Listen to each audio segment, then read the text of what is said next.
Okay, my name is Mike Rann, and I'm currently living in London, where I'm involved on climate issues. I'm on the US-UK boards of the climate group. But for 10 years, I was Premier of South Australia, a state of Australia, small in population, but twice the size of Spain. And also I was Australia's first climate change minister. So I've been very involved in climate matters for a long, long time. Okay. What should be done to achieve the 1.5 degrees Celsius climate global? It's all about leadership. I mean, when I was elected in 2002, my state had 0 renewable energy. It's now got 52%. By 2025, it'll have 90%. By 2030, 100%. While I was around and with my successors, a drop of emissions of 33%, and that's going to keep building. We did it because it was the right thing to do, but we were attacked for doing it. The media, some sections of the media attacked us, the fossil fuel industry, the coal industry, our conservative opponents.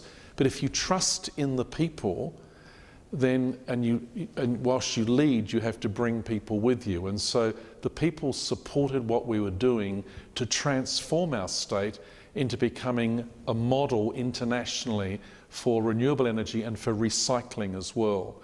So I guess my message is, it's really important sometimes in the absence of national leadership by countries like the United States, by countries like Australia, that the subnational governments of regions and states can often be the real leaders. They do things rather than talk about them. So my message is that whilst I'm worried about climate change, greatly worried, you saw the bushfires in Australia this summer causing devastation to an area bigger than Scotland, I think that we're now starting to see investors, big money, switching their investments into renewables and into decarbonisation.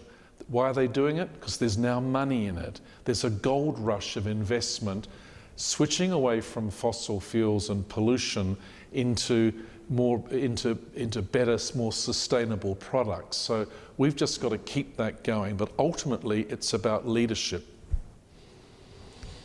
What is the role of forums like the World Sustainable Development Forum for catalyzing actions for achieving the Sustainable Development Goals?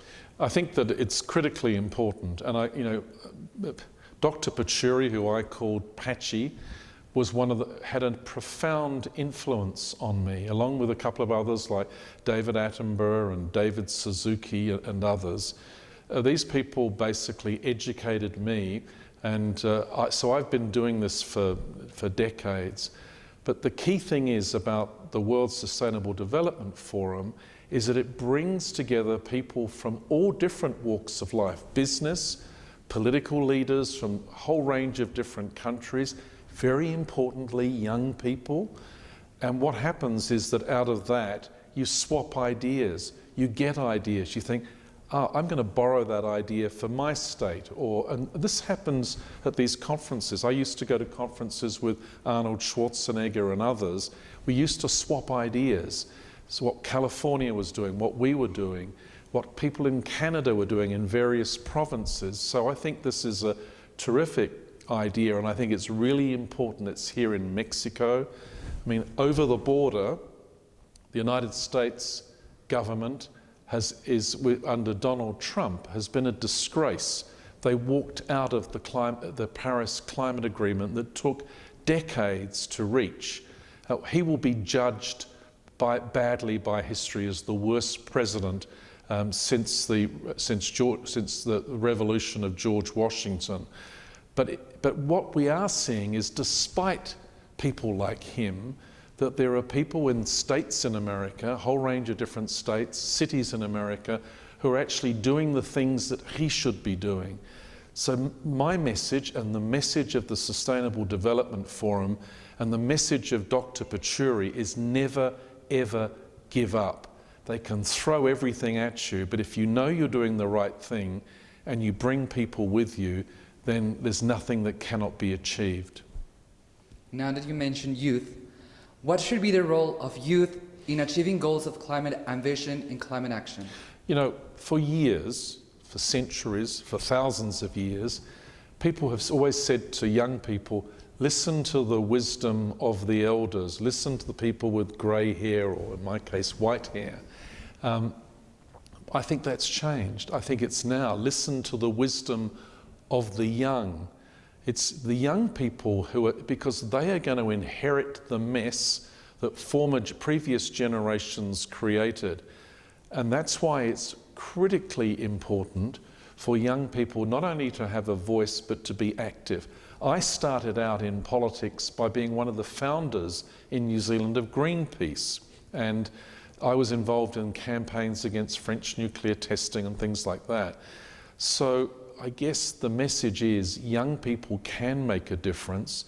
Young people have made a difference. Young people will make a difference on the issue of climate. It's your job, people of your age, to tell the politicians to stop talking and start acting.